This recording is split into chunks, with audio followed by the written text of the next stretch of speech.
नमस्कार, आप देख रहे हैं 5 की बात और मैं हूं नगमा। आज शुरुआत करते हैं कोरोना की बात से, क्योंकि एक बार फिर से देश में कोरोना के मामले बढ़ रहे हैं। कई महीनों के बाद ऐसा देखा जा रहा है कि लगातार रोज आने वाले केसेस में भी बढ़ोतरी हो रही है। देश में 24 घंटे के दौरान कोरोना के 3000 से ज्यादा नए केस दर्ज किए गए हैं। रोजाना पॉजिटिविटी रेट 2.73% हो गई है। पिछले 24 घंटों में 3016 नए मामले सामने आए हैं, जो कि रोजाना के आंकड़ों में 40% का उछाल है। ये एक बड़ा उछाल देखा जा रहा है। रोज रिपोर्ट होने वाले केसेस में 40% का उछाल दिखाई दिया है। पिछले 6 महीनों में सबसे ज्यादा रिकॉर्डेड मामले हैं। अक्टूबर के बाद से केसेस बढ़े नहीं थे। अभी कुल एक्टिव केस पूरे देश में 13,509 हैं। दिल्ली में कोरोना के मामलों में उछाल देखा गया है। पिछले 24 घंटों में कोरोना के 300 नए मरीज सामने आए हैं, जिसमें कि 2 मरीजों की मौत हुई है। कोरोना संक्रमण दर 14% के करीब पहुंच गई है। इसे लेकर दिल्ली के स्वास्थ्य मंत्री सौरभ भारद्वाज ने आज एक आपात बैठक भी की है। एक इमरजेंसी बैठक इस पर बुलाई गई है, जिसमें ये हालात जो हैं, जो तैयारियां हैं, उसका जायजा लिया गया है। बैठक के बाद सौरभ भारद्वाज ने कहा कि संक्रमण दर ज्यादा इसलिए दिख रही है क्योंकि टेस्ट कम हो रहे हैं। उन्होंने कहा कि लोगों को पैनिक करने की जरूरत नहीं है और जिनको भी फ्लू के लक्षण दिखाई दें वो मास्क जरूर पहने। अगर आप अस्पताल जा रहे हैं तो जरूर मास्क लगाइए। इसी मुद्दे पर केजरीवाल एक समीक्षा बैठक भी करने वाले हैं।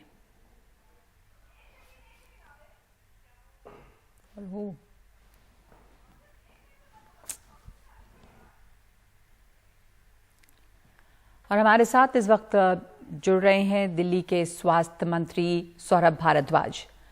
दिल्ली, बहुत बहुत धन्यवाद आपका सौरभ भारद्वाज, हमें समय देने के लिए। इस समय जो दिल्ली की स्थिति है, कोरोना के केसेस देश भर में बढ़े हैं। जो आपात बैठक आप लोगों ने बुलाई है, उनमें क्या मुख्य बातें सामने आई हैं, तैयारी से लेकर और किस हद तक इस अभी संक्रमण है? नगवा जी, पिछले कुछ हफ्ते से ये चीज ट्रेंड सामने आ रहा था कि देश के कई राज्यों के अंदर कोरोना के मामले बढ़ रहे थे। सेंट्रल गवर्नमेंट की एडवाइजरी भी आई 6 राज्यों के लिए, जिसमें केरला, कर्नाटका, तमिलनाडु, महाराष्ट्र और गुजरात प्रमुख थे। दिल्ली उनमें नहीं था, क्योंकि दिल्ली में अभी संक्रमण इतना नहीं है जितना इन राज्यों में था। बट क्योंकि इन राज्यों में आया है और अभी तक हमारे जो ट्रेंड्स हैं वो ये है कि एक बार मुंबई के अंदर जब कोरोना बढ़ता है, उसके 2 हफ्ते बाद जो है दिल्ली में वो ट्रेंड सामने आते हैं। बिकॉज ये दोनों सिटीज जो हैं, दे आर एक्सपोज टू जो बाहर का जो इंटरनेशनल जो ट्रैफिक है उससे ज्यादा एक्सपोज हैं। तो हम ये हमारी एप्रीहेंशन है कि दिल्ली में भी ये मामले आगे आएंगे। दूसरा, क्योंकि हम सीवेज के अंदर दिल्ली जो है हमेशा से जो है सैंपल्स उठा के टेस्ट करते हैं हम रेगुलरली। ये करीब 2 हफ्ते पहले हमारे पास ये ट्रेंड भी आया कि सीवेज के अंदर अलग अलग इलाकों में, खासतौर पे साउथ ईस्ट में, साउथ में, वेस्ट दिल्ली में हमें ये सीवेज सैंपल्स में कोरोना के संकेत दिखने लगे थे। तो वी वर एप्रीहेंडिंग कि कोरोना आएगा। बट कुछ बातें जो हैं वो राहत की वो ये हैं कि ये जो स्ट्रेन है ये ओमिक्रॉन का ही एक मिलता जुलता स्ट्रेन है, जिसको कहते हैं XBB 1.16। तो ये वो स्ट्रेन है जिससे दिल्ली वाले पिछले 2022 जनवरी से एक्सपोज हैं। आपको याद होगा 2022 में भी एक पार्शियल लॉकडाउन लगाया गया था, हालांकि वो बहुत ज्यादा जो है सीरियस नहीं था मामला। तो ये लगभग वैसा स्ट्रेन है जिसकी ट्रांसमिसिबिलिटी बहुत हाई है, मतलब ये फैलता बहुत ज्यादा है मगर इसकी सीवियरिटी कम है। ये लोगों को नुकसान कम पहुंचाएगा और इसका जो इवेजन टू जो है जी वैक्सीनेशन हाई है। मतलब अगर आप वैक्सीनेटेड भी हैं तो भी इसके चांसेस हैं कि ये जो है संक्रमण आपको लगेगा, बट सीवियरिटी ऑफ इलनेस जो है इसकी लो है। तो ये होगा जरूर, मगर ये बहुत ज्यादा जो है हम लोगों को परेशानी नहीं देगा। मगर जिन लोगों को कोमॉर्बिडिटीज हैं, जिनको जो है लंबे समय से जो बीमारियों से जो है एक्सपोज्ड हैं या उनकी इम्यूनिटी कम है, उन लोगों को जो है मैं ये सलाह दूंगा कि वो मास्क जरूर पहने, भीड़ भाड़ वाले इलाकों को अवॉइड करें और अपने आंख, नाक, मुंह पे हाथ लगाने से पहले जो है हाथ को बार बार धो लें। जी, तो इसे लेकर ये अच्छी बात है कि इसकी ट्रांसमिसिबिलिटी जो है वो ज़्यादा तो है, लेकिन ये बहुत ज़्यादा फेटल नहीं है। हमने कुछ दिल्ली में जो आंकड़े आए हैं सौरभ भारद्वाज, उसमें इस समय कितने एक्टिव केसेस हैं? 2 इसमें मोर्टेलिटी भी हुई है, 2 लोगों की जान भी गई है, लेकिन यहाँ बिल्कुल हो सकता है कि कोमॉर्बिडिटी रही हो और बीमारियां रही हो, इसलिए भी जान जा सकती है। हालांकि ये जो स्ट्रेन है आप कह रहे हैं वो बहुत फेटल नहीं है। इसकी ये फैलता ज्यादा है, इसको लेकर दिल्ली में तैयारियां किस तरह की हैं? एक्टिव केसेस कितने हैं? किस तरह के और कुछ गाइडलाइंस क्या जारी किए जाएंगे पब्लिक प्लेसेस में, स्कूल्स में?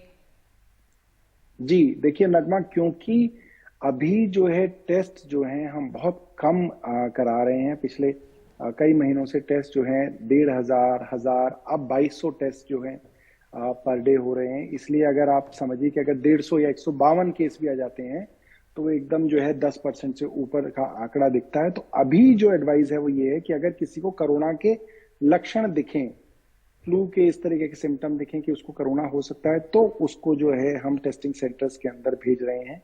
मगर जनरली पब्लिक जो है, जो पहले डर के माहौल में कराया करती थी, किसी भी कारण से कराया करती थी, वो टेस्टिंग नहीं है। इसलिए इस पॉजिटिविटी रेट को देख के जो है लोग जो है चिंतित ना हो। इतना जरूर है कि दिल्ली सरकार इसके ऊपर बहुत क्लोज नजर बनाए रख रही है, क्योंकि we don't want to take any chances, any risk for Delhiites. इतना है कि हमने एक मॉक ड्रिल की है पिछले हफ्ते, जिसके अंदर हमने अपने दिल्ली सरकार के अस्पतालों की प्रिपेयर्डनेस चेक करी। क्या वो जो हमारे लिक्विड ऑक्सीजन है वो पर्याप्त है? जो हमारी मैन्युफैक्चर्ड ऑक्सीजन है वो सही काम कर रही है? हमारे ऑक्सीजन सिलेंडर्स जो हैं वो ठीक हालात में हैं? हमारी जो response time to any kind of emergency वो क्या है? प्रोटोकॉल्स क्या हमारे पास हैं? आइसोलेशन वार्ड्स इन प्लेस हैं, नहीं है? कितने बेड्स हमने जो हैं अभी जो हैं कोरोना के लिए एयरमार्क किए हुए हैं वो हैं, सही हालत में हैं? इन सब चीजों की प्रिपेयर्डनेस हमने पिछले इतवार को चेक की थी। हालांकि आज जो है वो केंद्र सरकार से भी कई राज्यों को कहा गया है कि भैया आप एक मॉक ड्रिल करें। तो मुझे लगता है क्योंकि मॉक ड्रिल हमने कर ली है, तो कल मुख्यमंत्री जी को जो है हम मॉक ड्रिल के जो हमारे जो रिजल्ट्स हैं उनसे अवगत कराएंगे। जो बाकी राज्य हैं उनमें क्या ट्रेंड्स चल रहे हैं उसको हम हेल्थ डिपार्टमेंट के माध्यम से जो है ले रहे हैं, वो मुख्यमंत्री जी के सामने कल रखेंगे, so that we know if we have to take any steps या कोई डायरेक्शंस आती हैं मुख्यमंत्री जी से, तो कल जो है वहां पे जो है वो ली जाएंगी। अभी जो मेन समस्या ये जो है, जो जिसकी वजह से थोड़ा सा ट्रिगर हुआ, वो ये था कि 2 पेशेंट्स जो है वो मृत हुए इस कारण। और दोनों पेशेंट्स में कोई पेशेंट दिल्ली गवर्नमेंट के हॉस्पिटल में तो नहीं थे। एक जो है पेशेंट दिल्ली के बाहर के थे, आई थिंक गाजियाबाद के थे, और एक पेशेंट दिल्ली के थे, और एक पेशेंट जो थे इसमें नॉर्दर्न रेलवे के हॉस्पिटल में थे, दूसरे जो थे महाराजा अग्रसेन एक प्राइवेट हॉस्पिटल उसमें थे। दोनों पेशेंट सीनियर सिटीजन थे, कोमॉर्बिडिटीज थी उनको, किडनी की, हार्ट की और कई सारी चीजें थी। तो ये कहना तो सही नहीं होगा कि primary cause of their death is corona, but yes as a government we are very sincere and careful about it. जी, मैंने भी वही कहा था कि हो सकता है कि इन मामलों में कोमॉर्बिडिटी रही हो, क्योंकि ये स्ट्रेन बहुत ज्यादा फेटल नहीं है। सौरभ भारद्वाज, आपने ही अभी बताया कि महाराष्ट्र में केसेस ज्यादा हैं और महाराष्ट्र दिल्ली के बाद दिल्ली में भी हम लोगों को इसलिए एक आशंका है कि मामले बढ़ सकते हैं, क्योंकि लोगों का आना जाना लगा रहता है।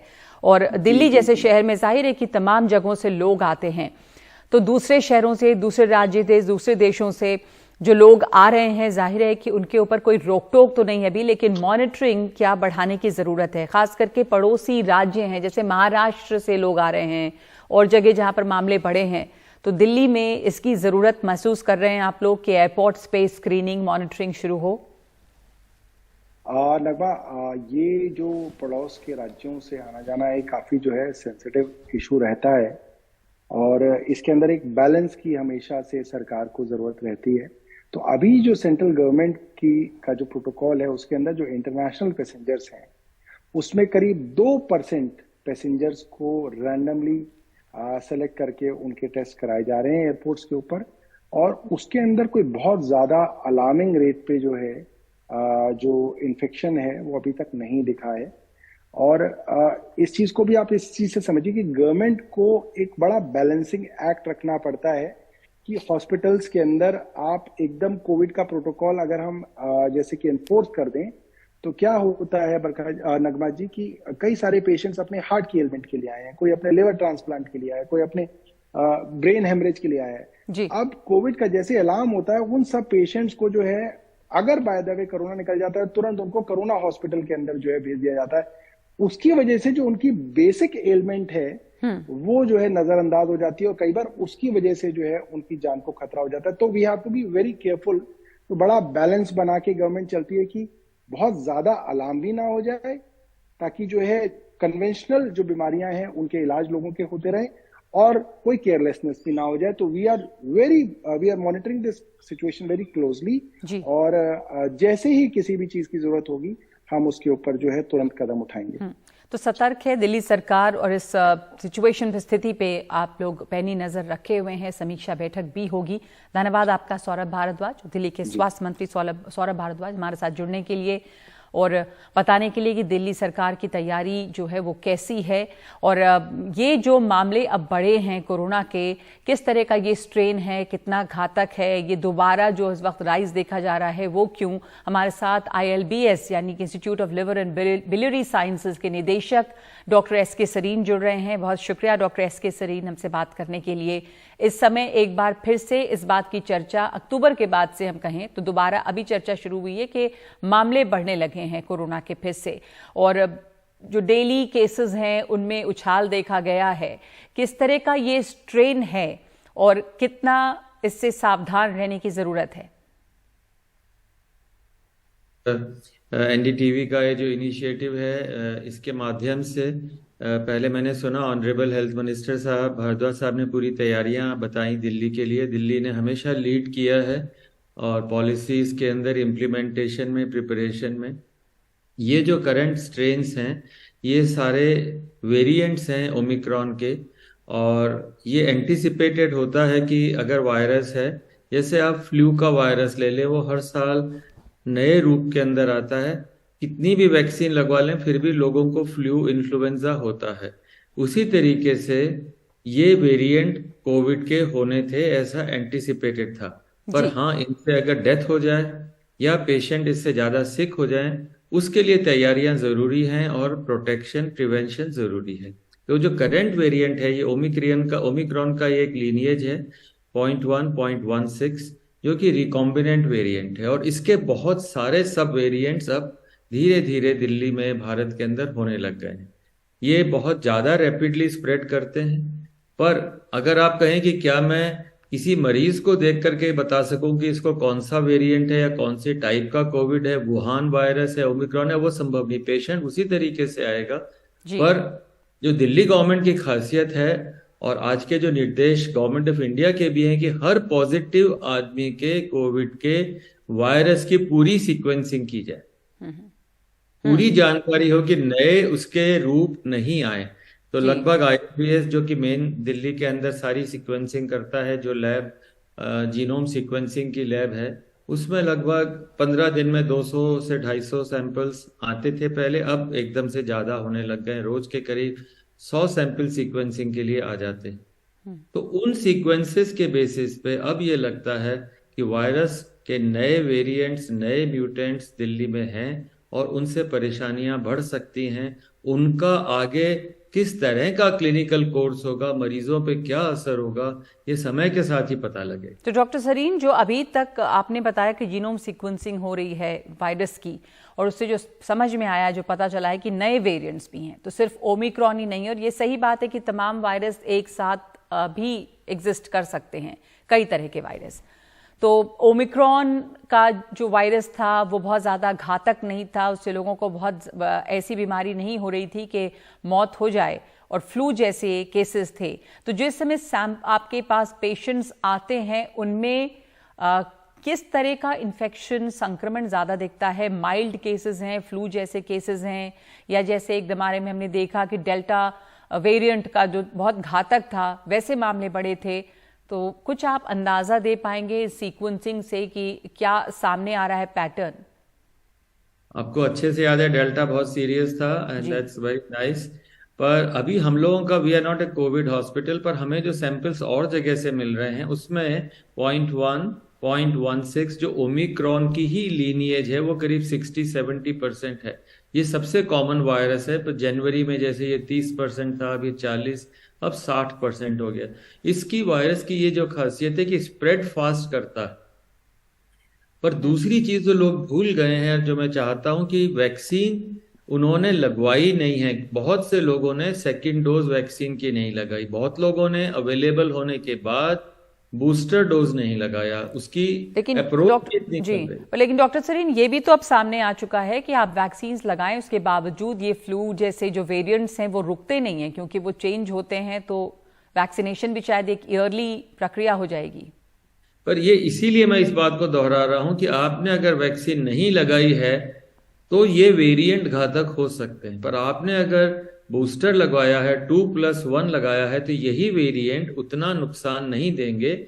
आपकी इन्फेक्टिविटी रहेगी, पर आपकी डिजीज, आपका जो लक्षण है वो कम रहेगा। और नेजल वैक्सीन जो आ गई है वो तो इतनी आसान है, आप बैठे या लेट गए और 2 ड्रॉप्स 4 ड्रॉप्स आपने डाली और आपका एक नया बूस्टर बन गया।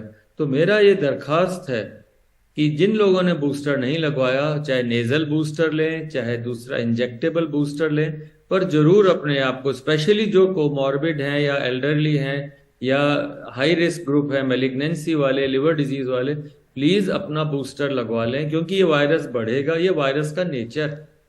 तो इसलिए अगर आप आज तक बचे हुए हैं और इसलिए वैक्सीन नहीं लिया, या आप कर रहे हैं कि साहब इससे बहुत फर्क पड़ेगा, नहीं पड़ेगा, ये गलत है। Vaccine will prevent a serious disease but not infection, may not be always infection, क्योंकि नया वेरिएंट आएगा। पर जरूर वैक्सीन लगवाएं, इसमें कोई भ्रम ना रखें। और दूसरा एक मैसेज, अगर आपके यहाँ किसी को खांसी जुकाम बुखार है तो अब सेल्फ टेस्टिंग किट अवेलेबल है, आपको कहीं जाकर के टेस्ट कराने की जरूरत भी नहीं। घर पे आप वो किट मंगा सकते हैं, इतनी महंगी नहीं है। ये किट मंगा के घर पे टेस्ट करा सकते हैं, किसी भी सेंटर पे जाकर के बगल में भी टेस्ट करा सकते हैं। और अगर पॉजिटिव है प्लीज इन्फॉर्म करिएगा, छुपा के नहीं रखिएगा। अगर आप छुपा के रखेंगे तो आप एक जिम्मेदार नागरिक नहीं है, क्योंकि आपके थ्रू बहुत लोगों को ये बीमारी फैल सकती है। एक और इम्पॉर्टेंट चीज है कि कई मरीज अस्पताल में हैं जो अस्पताल में रहते रहते ज्यादा सिक हो गए, जी आए पर एकदम सिक हो गए। तो सारे मेरे जितने कलीग्स हैं वो सब इस बात से शायद सहमत होंगे कि इन हॉस्पिटल अगर किसी को सीवियरिटी बढ़ जाती है तो जरूर कोविड का टेस्ट करा लें। मैंने हमारे यहाँ बहुत सारे पेशेंट्स ऐसे हैं, आए थे, खांसी जुकाम बुखार हुआ और उसके बाद पता लगा कि 2 दिन बाद कोविड पॉजिटिव निकले। So they might have got infection somewhere, पर हॉस्पिटल में आके डिटेक्ट हुआ तब वो सीरियस हो गए। तो हमें एक भी ऐसे मरीज को नहीं छोड़ना है जिसमें हम जांच नहीं कर पाए। एक भी ऐसे को जिसको पता है कोविड, वो जरूर बताए और औरों को वैक्सीन लगवाने की सलाह दे। जी, शुक्रिया आपका डॉक्टर सरीन जानकारी देने के लिए। और ये बताया आपने कि ऐसा नहीं है कि सिर्फ एक ही तरह का वायरस का स्ट्रेन है। इस समय दिल्ली में कई स्ट्रेन हैं, जीनोम सीक्वेंसिंग हो रही है ज़्यादातर केसेस में वायरस की। कुछ वायरस घातक भी हो सकते हैं, ओमिक्रॉन जैसे वायरस भी हैं, लेकिन सावधानी बरतना शुरू कर देना चाहिए, क्योंकि कई मामले कोविड के सामने आ रहे हैं और मामले बढ़ भी रहे हैं। 5 की बात में एक ब्रेक लेंगे हम, और उसके आगे आज रामनवमी के जुलूस पर कई जगहों पे हंगामा भी, लेकिन इंदौर में हुआ एक बड़ा हादसा।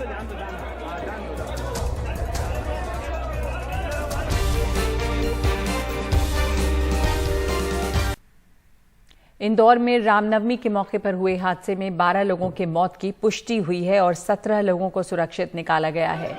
इंदौर के पुलिस कमिश्नर मकरंद देउस्कर ने बताया कि अब तक 4 शव निकाले गए हैं, जिसमें 2 महिलाएं हैं।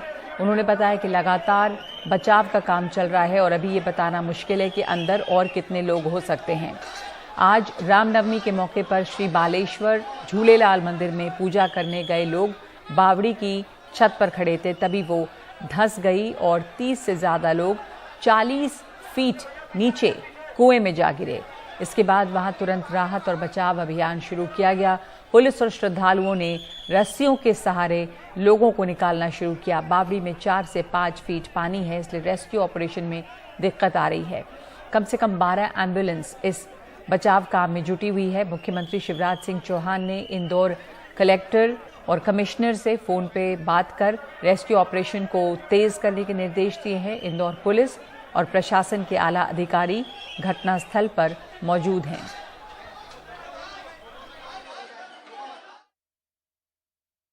वहाँ पर है, हम भगते हुए आए कि क्या हो गया मंदिर में, ऐसा बच्चे और हम भगते हुए आए कि क्या हो गया। यहाँ देखा तो भीड़, अब अंदर जाए कैसे, बच्चे हैं अंदर। आपके परिवार के कितने लोग इसमें? सब परिवार वाले ही हैं हमारे। कितने लोग होंगे आपके परिवार में? करीब 20 जने हैं। प्रधानमंत्री नरेंद्र मोदी ने इस पर ट्वीट किया और कहा है कि इंदौर में हुए हादसे से काफी दुखी हूं। मैंने मुख्यमंत्री शिवराज चौहान जी से बात की और हालात की जानकारी ली। राज्य सरकार तेज गति से राहत और बचाव में जुटी है। प्रभावित लोगों और उनके परिवारों के लिए मैं प्रार्थना करता हूं। इस वक्त मेरे साथ फोन लाइन पे जुड़ रहे हैं मेरे सहयोगी अनुराग द्वारी। इंदौर के हादसे में इस समय राहत का काम जो चल रहा था, अनुराग, उसके बारे में क्या ताजा जानकारी मिली है? उसमें जो 30 से ज्यादा लोग वहां पर गिरे हैं, तो उसमें लगभग अभी जो प्रशासन का कहना है कि 12 लोगों की मौत हो चुकी है, उनके शव मिल चुके हैं। एक और शख्स की अस्पताल में मौत हुई है, तो कुल 13 लोगों की मौत की पुष्टि हो रही है और 19 से ज्यादा लोगों को सकुशल बचा लिया गया है और उसमें से कुछ लोगों को अस्पताल में भर्ती कराया गया है। जी, कुछ लोगों को वहां पे भर्ती कराया गया। और ये जो वहां पे मंदिर के अंदर में बावड़ी थी, उसकी छत पे लोग खड़े थे, ये हादसा हुआ किस तरह से, किस तरह की वहां पर बचाव कैसे चल रहा है, इसके बारे में कुछ और जानकारी? जैसे मैंने आपको कहा कि रेस्क्यू का काम लगभग पूरा हो गया। लगभग 12 बजे के आसपास ये खबर आई थी। दरअसल आज रामनवमी के मौके पर मंदिर में हवन का कार्यक्रम था, कन्या पूजन भी था, तो बड़ी तादाद में वहां पर लोग जुटे थे और पहले महिलाएं और बच्चे हवन देखने के लिए जैसे ही आगे बढ़े, तो संभवतः अभी यही माना जा रहा है कि वो जो वजन है बावड़ी की छत, वो सह नहीं पाई और उसकी वजह से वो बावड़ी भरभरा कर जो उसकी छत है वो नीचे गिर गई और सारे लोग उसके मलबे में दब गए। लगभग 9 फीट गहरा पानी है वहां पर। तो अब शवों को निकालने के बाद पानी को भी निकाला जा रहा है, ये देखने के लिए कि कहीं और अंदर कोई शव तो नहीं चला गया है। ठीक है, धन्यवाद आपका अनुराग। 9 फीट गहरा पानी है, तो उसमें निकालने में भी लोगों को अभी निकालने का काम चल रहा है और इसमें ये इस समय कंफर्म हुआ है कि इसमें 12 लोगों की जान गई है, लेकिन 20 लोग सुरक्षित वहां से निकाले भी गए हैं। बावड़ी की छत है मंदिर परिसर में, जिस पे लोग खड़े थे, गए थे, जो इस भार को नहीं सह पाई और छत धंस गई, जिससे लोग यहाँ गिरे हैं और 9 फीट पानी है इसमें। ये तस्वीरें आप देख रहे हैं इस हादसे की, जहाँ पे बचाव का काम चल रहा है। जो मृतक हैं उनके परिवारों को 4-4 लाख का मुआवजा देने का ऐलान किया गया है।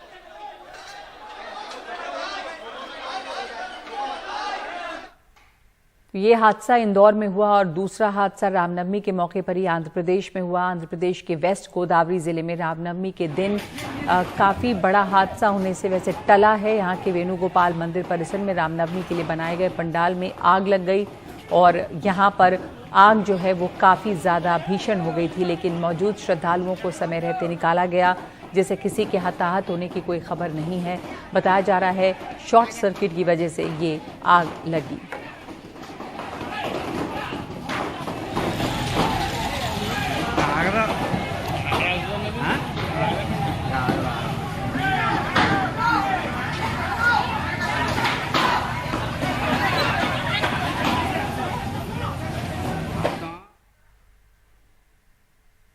रामनवमी के मौके पर दिल्ली के जहांगीरपुरी में पुलिस की रोक बावजूद शोभा यात्रा निकाली गई। हालांकि पुलिस ने बैरिकेड्स लगाकर ये यात्रा रोक दी। कई घंटे तक लोग बैरिकेड के दूसरी ओर ही झंडा थामे नारे लगाते रहे। दिल्ली पुलिस ने शोभा यात्रा की इजाजत देने से इनकार करते हुए कहा था कि पार्क में ही पूजा कर लें। दोनों समुदायों के धर्मगुरुओं के साथ बड़े पुलिस अधिकारियों की बैठक हुई थी। दिल्ली के जहांगीरपुरी इलाके में करीब 1 साल पहले रामनवमी की शोभा यात्रा के दौरान ही सांप्रदायिक दंगे हुए थे। जहांगीरपुरी इलाके में आज कैसे गुजरी ये शोभा यात्रा, बता रहे हैं शरद शर्मा।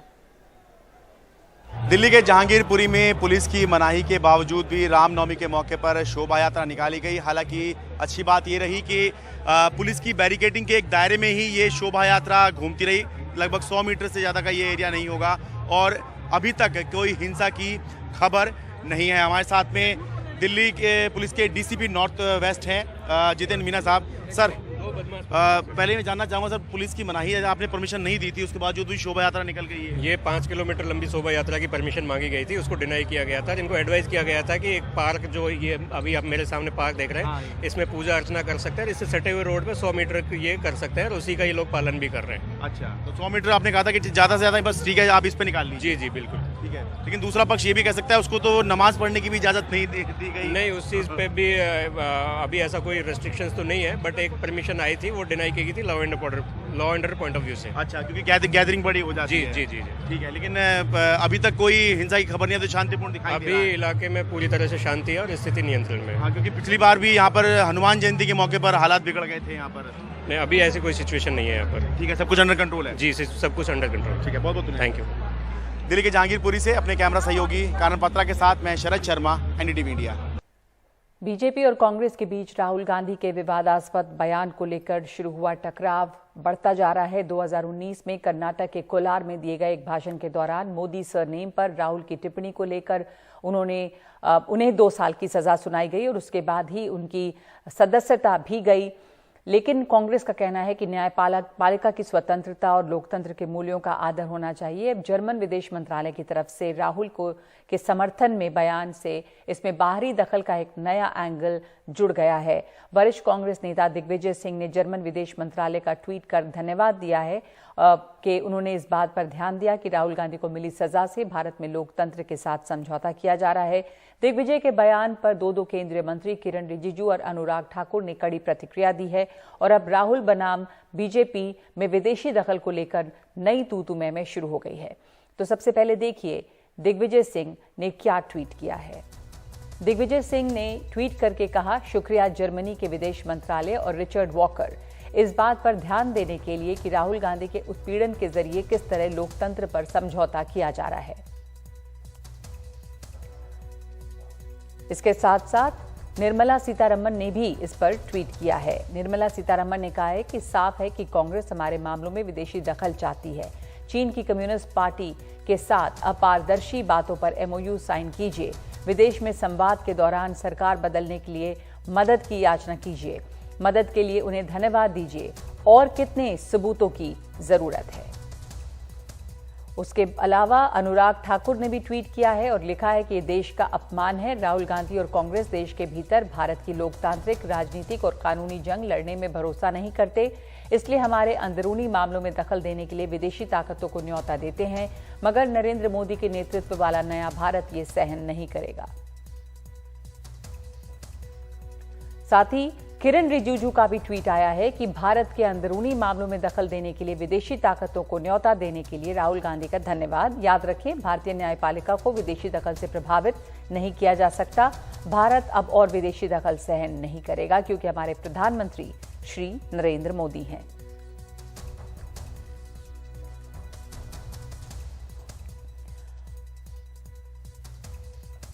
तो जो प्रतिक्रियाएं आई हैं जिस पर कांग्रेस नेता दिग्विजय सिंह ने धन्यवाद दिया जर्मन विदेश मंत्रालय का, वो दरअसल है क्या, आपको सुनाते हैं। indischen Oppositionspolitiker Rahul Gandhi zur Kenntnis genommen, ebenso wie die Suspendierung seines Parlamentsmandats. Nach unserer Kenntnis stehen Herrn Gandhi gegen das Urteil Rechtsmittel offen. Dann wird sich zeigen, ob dieses Urteil Bestand hat und ob die Voraussetzung für die Suspendierung des Mandats überhaupt gegeben ist. Wir erwarten, dass die Standards in Bezug auf die Unabhängigkeit der Justiz und demokratische Grundprinzipien auch für das Verfahren gegen Rahul Gandhi gelten. Digvijay Singh के tweet पर BJP के वरिष्ठ नेता और सांसद लहर सिंह का कहना है कि कांग्रेस को देश से माफी मांगनी चाहिए। उन्होंने ये भी कहा कि राहुल गांधी के सलाहकार ही उनके खिलाफ साजिश कर रहे हैं। राहुल गांधी को लेकर बीजेपी इन दिनों काफी आक्रामक है। हमारे साथ बीजेपी के वरिष्ठ नेता और सांसद लहर सिंह हैं। आपने एक ट्वीट किया है और यह कहा है कि राहुल गांधी को देश से माफी मांगनी चाहिए, क्या वजह है? जैसा आज आपने कहा, देखा होगा, दिग्विजय सिंह जी का ट्वीट एक आया था जिसमें उन्होंने जर्मनी के नेताओं से ये आशा व्यक्त की है कि वो आके हमारे यहाँ डेमोक्रेसी को बचाए। तो ये कैसे संभव है, किस हद तक इनके लोग ये जाएंगे कि हमारे देश को बदनाम करने की कोशिश में हिटलर के अनुयायियों के पास जाएंगे कि हमारे यहाँ डेमोक्रेसी को बचाए। तो इसलिए मैंने कहा कि ये अनुचित है और देश के लोकतंत्र का अपमान है। इसलिए मुझे लगता है कि इनको, कांग्रेस पार्टी को माफी मांगनी चाहिए। और अब हम ये देख रहे हैं कि डिस्क्वालिफिकेशन के बाद राहुल गांधी रहेंगे कहाँ, ये भी एक बड़ा इशू है। देखिए, मुझे तो बड़ा आश्चर्य होता है कि राहुल गांधी को जो सलाह देने वाले ये लोग हैं, ये क्या चाह रहे हैं राहुल गांधी से। क्योंकि मैं जो राहुल गांधी के नज़दीक के लोगों से मुझे जो समझ में आता है कि बड़े अच्छे स्वभाव के हैं और साफ दिल के व्यक्ति हैं। उनको इस तरह से गुमराह करना, जैसे उनके डिस्क्वालिफिकेशन को लेकर के, तो मैं चाहता हूं कि श्री राहुल गांधी श्रद्धेय इंदिरा गांधी से प्रेरणा लें कि जब उनका इलाहाबाद हाई कोर्ट में उनका डिस्क्वालीफाई हुआ था मेंबरशिप, उसमें उन्होंने तुरंत उसी कोर्ट में अपील की थी स्टे के लिए, और कोर्ट ने स्टे दिया था। और बाद में श्रद्धेय इंदिरा जी सुप्रीम कोर्ट गई थी। तो सुप्रीम कोर्ट में जो क्या हुआ वो अलग विषय है, मैं उस पर नहीं जाना चाहूँगा, लेकिन उनको वापस उनकी सदस्यता बहाल हुई और वो प्रधानमंत्री बनी रही। इसी तरह से जब बात आता है कि मेरे पास मकान नहीं है और मैं मकान अब खाली कर दूंगा, ये ऐसा क्यों कह रहे हैं? जबकि आदरणीय इंदिरा जी ने भी, जब उनका चुनाव हार गई थी 1977 में और 1978 तक वो MP नहीं थी, उस दौरान जब उनका घर खाली करने का मौका आया तो उन्होंने उस समय के प्रधानमंत्री आदरणीय मोरारजी देसाई से निवेदन करवाया था, और मोरारजी देसाई ने तुरंत उनकी बात को मानते हुए उनको नंबर 12 विलिंगडन क्रेसेंट मकान रहने के लिए दिया था। तो ये संविधान के नाते, एक नागरिक के नाते, एक एक्स MP के नाते उनका हक बनता है। तो बजाय उनको एक एक्सटेंशन के लेटर देने के लिए या अपने डिस्क्वालिफिकेशन को वापस रद्द करवाने के लिए उनको हायर कोर्ट में जाना चाहिए। तो ये किस तरह की सहानुभूति का अर्जित करा करके राहुल गांधी को बलि का बकरा बना करके कांग्रेस पार्टी क्या साबित करना चाहती है? उन्होंने G23 के लोगों को भगा दिया कांग्रेस से, और भुवनेश्वर कलिता और गुलाम नबी आज़ाद और जिससे प्रभावी लोग कांग्रेस छोड़ के चले गए। तो ये उनके सलाहकार क्या करना चाह रहे हैं? पार्टी को किस हद तक नीचे ले जाना चाहते हैं? और आपने जो आरंभ में कहा कि हम काफ़ी आक्रामक हैं, ऐसा नहीं है। हम तो राहुल गांधी के प्रति सहानुभूति रखते हैं कि वो आएँ, संदर्भ में आएँ, अच्छी डिबेट में भाग लें और अपने साथियों के साथ तैयारी करके आएँ, सरकार को घेरने के मुद्दों पर सरकार को घेरें और जनहित के कार्यों को डिबेट करें। कांग्रेस ने खुद को दिग्विजय सिंह के ट्वीट से अलग किया है। जयराम रमेश ने ट्वीट कर कहा है कि कांग्रेस का स्पष्ट तौर पर मानना है कि PM मोदी द्वारा संस्थाओं पर हमले एवं उनकी डराने धमकाने की राजनीति से हमारे लोकतंत्र के समक्ष जो खतरे उत्पन्न हुए हैं, उनसे भारत की लोकतांत्रिक प्रक्रियाओं को स्वयं ही निपटना होगा। कांग्रेस और विपक्षी पार्टियां निडरता से उनका मुकाबला करेंगी।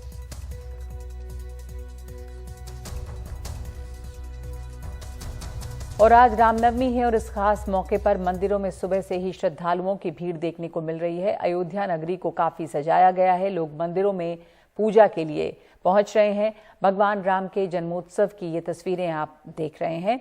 अयोध्या, वाराणसी, दिल्ली, पटना, गुवाहाटी और हैदराबाद से।